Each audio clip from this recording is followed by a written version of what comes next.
Reading from Isaiah chapter 46, verse 6 and 7. They lavish gold out of the bag, and weigh silver in the balance, and hire a goldsmith, and he maketh it a god. They fall down, yea, they worship. They bear him upon the shoulder, they carry him, and set him in his place, and he standeth. From his place shall he not remove. Yea, one shall cry unto him, yet can he not answer, nor save him out of his trouble.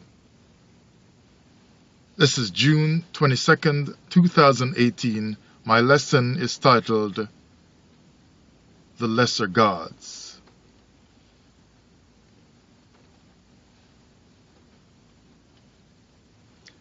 I want to read another scripture as I talk about these gods of the past in the ancient world, as I've been looking into that lately.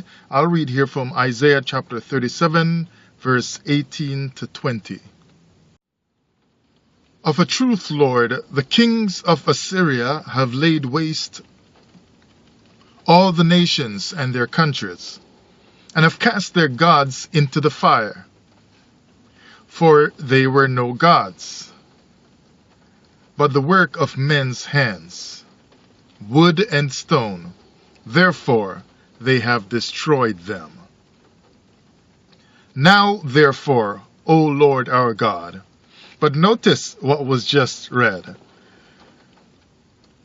The kings of Assyria, who do not worship the God of Israel, beat other nations and cast their gods away. They destroyed their gods. So, kings of Assyria who are mortals, they cast away gods who apparently and reportedly terrorized the ancient world. These gods were mighty and powerful, but mortal men who were kings, who were born of a woman, just like you and I, they took those gods that were mighty and powerful, that could fly and so on, and could send out lightning bolts at you and so on, and made fear happen in an irreversible way in the hearts of people in ancient times. They picked up those gods and threw them away. So it seems like those gods really didn't have the power. So how did people become so fearful of them?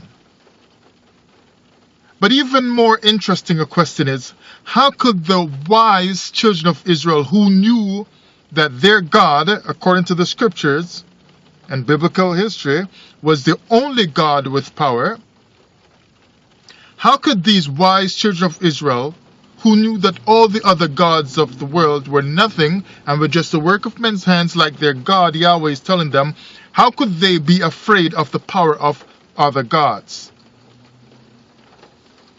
So verse 19 goes on to say, and have cast their gods into the fire, and so on. I read that part already. Verse 20 is what I need. Now therefore, O Lord our God, save us from his hand, that all the kingdoms of the earth may know that thou art the Lord, even thou only. Now a king of Assyria could not fly. He could not do all these fancy things. But gods that the people were afraid of could fly and do all those fancy things. So, since the kings could not fly, then you would more be afraid of the gods that could fly.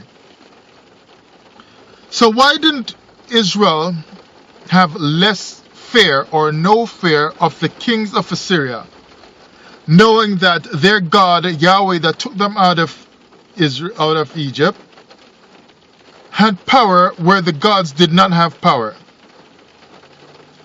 But the kings that don't have power and could not fly, you are going to be afraid of them coming to fight you. when your God already proved that he could beat gods that have more power than mortal men who are kings, who are coming against you? Something is really odd about the stories in the scriptures.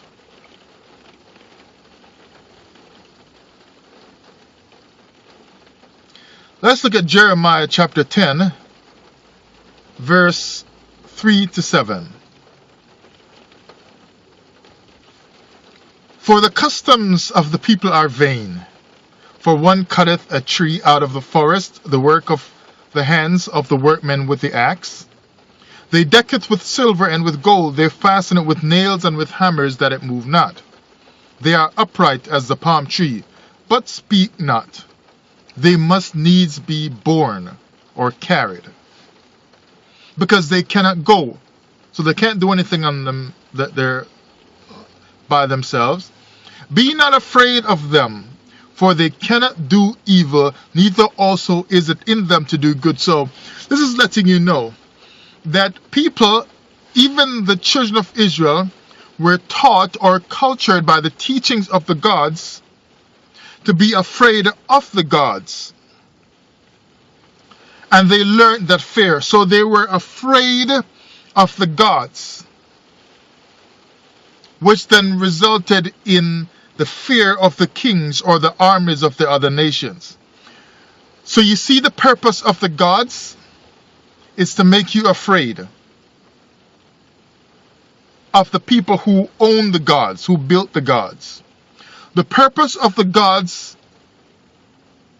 was to make you change your mind and not have your own mind anymore, so to speak. The purpose was to instill fear in you, and that was done by teachings. That was the fear that made them tremble. So the purpose of gods are to do mind control on you. And it obviously worked here in the scriptures. Gods make you afraid. Notice as well that Adam seemed to be an atheist, either fully so or partially. Adam never taught about God. The first teaching about God was done by the serpent. The second teaching was done by Eve. And if you believe that Adam and Eve were the only two people, then that means that the only one to have met with the Creator up until that time of the eating of the fruit was Adam. But he never taught things about God. So the serpent taught about God, and then Eve taught about God also and taught the man. And the moment he started to believe in a God by taking the fruit from the woman, eating of the fruit, or eating of the teaching or partaking of the teachings of a God or of God, earth fell fully. Earth fell fully. After the woman ate, the Creator did not show up. But after the man ate, then the Creator showed up, because earth fully fell. Because with Adam, it seems to me that the belief or the understanding of the Creator was still unchallenged, because the man kept it alive and he was not brainwashed by the teachings of God or a God. But when he took on the teachings and ate of the fruit and was brainwashed and mind controlled, there was no one else left on the earth that could propagate the knowledge of original instructions. So, earth fell fully.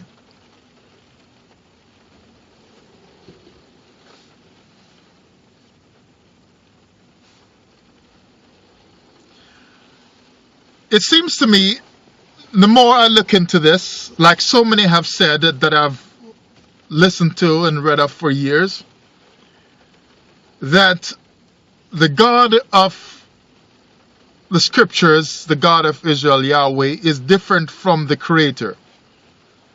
And I shrugged at that for a long time, but I'm starting to see that there is a difference between Yahweh, the God of Israel, and the Creator. And so the scriptures seem messy because the two don't seem to act right. Or the people who are the children of Israel are not acting right in the scriptures because they act like they believe too much in the gods, the power of the gods of the other nations. I would think that if I am a prophet of Israel and the God of Israel, who supposedly is the Creator, appears to me like Moses upon a mountain with a lot of fire burning and so on, and he really lets me know he's the one that created everything and so on, there's nothing in me that's going to get me to fear the other gods of the other nations or the weapons and armies of the other gods of the other nations who worship their man-made, handmade gods. You just couldn't get that to happen. But Israel so soon believes in and fears the gods of the other nations.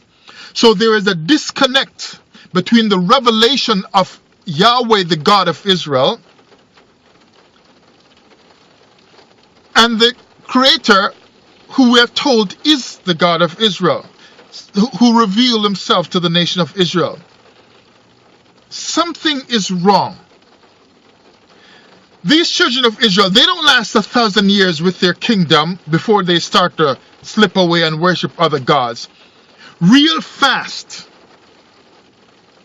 they are into the gods of the other nations, heavily. Something is wrong with the scriptures, with the Torah. I'm telling you, something has got to be wrong. If aliens come, and they don't exist as far as I understand it, but if aliens come in a spaceship and tell you they're from Mars, and you never believed in Mars before, certainly you never saw it and so on, but they show you that they've got spaceships, they take you up in it, they fly you up to Mars, they show you that they themselves fly without the aid of the spaceships, like they fly like a Superman or something like that. And they show you that with the moving of their hands, they can make powerful things happen, you know, like magic and so on. They show you they can make things appear and disappear just at the snap of a finger. And they do all kinds of spectacular things. And they move their index finger, if they've got one, and they make stars move to the left in the sky and move to the right in the sky. And they move their moon here and they move their moon back again, just to show you that they can make it happen. You know they've got power. And they're gonna, for some reason, make you just as powerful or share their power with you if you help them do whatever, because maybe you've got some resources that they need from you for you to handle and so on. Maybe the way your body is on Earth here, you can handle certain stuff in the planet Mars that they live on, that they live there but they can't handle it, but you can. And so they say, if you do this work for us and you work this stuff for us, we'll give you this power that we have. And you do all that stuff, you get that power. You will never believe when you come back to Earth that the paper gods that someone makes here on Earth that can't do anything unless they make the paper god do something by turning it into a cartoon, and they flip it throughout the books and make the cartoon on the TV for it. You will never believe that that paper god has any more power. You will never sell out to bow down and worship the paper gods and sacrifice your children to the paper gods and lose your power that the Martian people told you, if you bow to the other gods and sacrifice and believe in the other gods, I'm going to take that power from you that we gave to you. You will never give up that great power to fly like Superman for the paper gods that after you lose your power for doing all this stuff, you realize that you will not have any power. Because the paper gods' power are not real. It's not real. When you know that you have the real power from the people of Mars. So Israel gets the power on Sinai and the power that delivered them from Egyptian bondage, but they give it up for a bull that has not done anything for anybody worshiping it up until this day. Because in ancient times, if they did not pick up the weapons of war and the spears and the chariots and so on, they would have never won any war.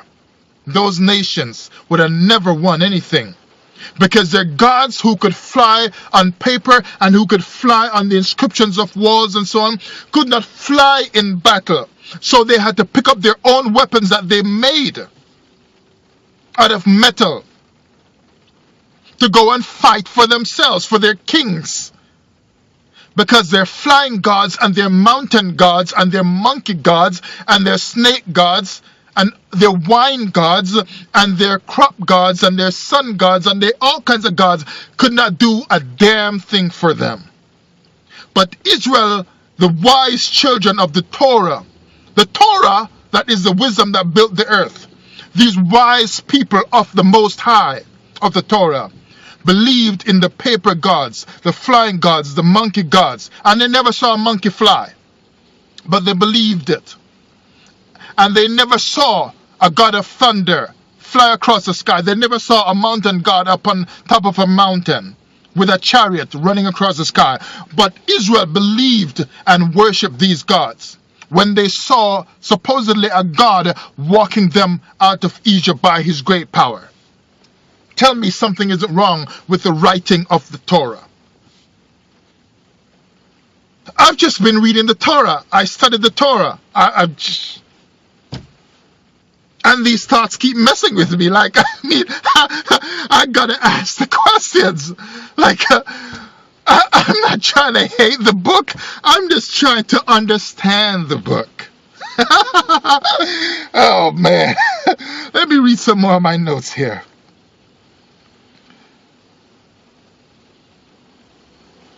You know, I'm just wondering who made these gods, right? So these lesser gods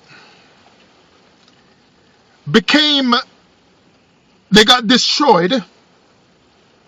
Talking about the gods that died, gods fought in ancient times, the stories tell us. The myths tell us. Because greater gods destroyed the lesser gods.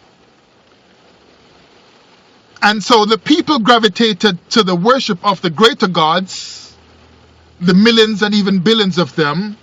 And so you get the billions of years of earth history and so on, because it has to match the billions of years old of the many, many gods of the ancient times. And these greater gods defeated and destroyed or killed the lesser gods. Now, the greater gods rose in power among the people, and people were made through fear to worship these greater gods that rose to a victorious position. And the ancient world was dominated by them. I've asked the question recently, why are these greater gods not great today in the same way? Because if they were so powerful in ancient times, like many holy books tell us, and like many drawings and inscriptions on walls tell us, and tablets and so on, and like the Torah tells us today that the children of Israel were afraid of these gods, but at times even worshipped some of them, why, if they were so great to destroy the lesser gods, are they not around today doing the great feats, miraculous feats and wonderful acts of war that they did? Why are they not doing that today? Because if they defeated the lesser gods, that means men were not able to be in the warfare of the gods, because the gods fought with so much power that men could not get a hold of. And when men try to rise to the level of the gods, then you hear about demi-gods, trying to let you know that they were just partial gods, but not the full power of the gods. So the gods themselves were on a different level, another class above men. So they were more powerful than men. So if they were more powerful than men, then when they fought among themselves and destroyed the lesser gods, they now become the greater gods, and every god that won in a certain area became the greater god in that area or that land. Why is this or that greater god from ancient times who won and so became the more powerful god or the most powerful god, like some god of Babylon or god of Assyria or god of India or god of Africa or god of wherever? Why is it that this or that most powerful god who defeated lesser gods not around today, when there were no other gods left in this or that land to defeat him or her? Why is it that a great God that was the most powerful God in ancient times not seen to be powerful today?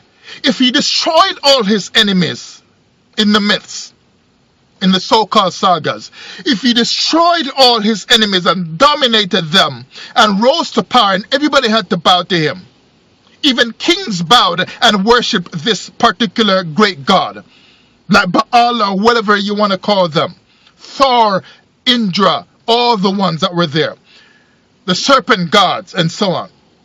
Why is it that he himself became destroyed? What? Did he just grow old and die? He is the most powerful God and he made everything, but with all this power to control the seas and so on, he still grew old and died.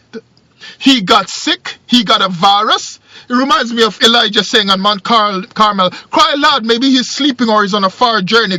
If you cry loud enough, he'll hear you and wake up, or he'll hear and turn around from his journey. My people are calling me. The greatness of such a God who defeated all lesser gods should allow him, being the greatest God of the land or of the world, to still be around. Because if he made everything and he's dead, what sustains us today? Maybe we have been taught about gods who are not real, but the creator now, that might be something different. So who is Thor? Who is Indra? And those two are the same anyway. Who is Baal? Who is Yahweh? Who is this other one? Who is that other one? But like I said, Adam didn't teach about God. You notice the only man in the scriptures to have received connection with what seems to be the creator in the Torah,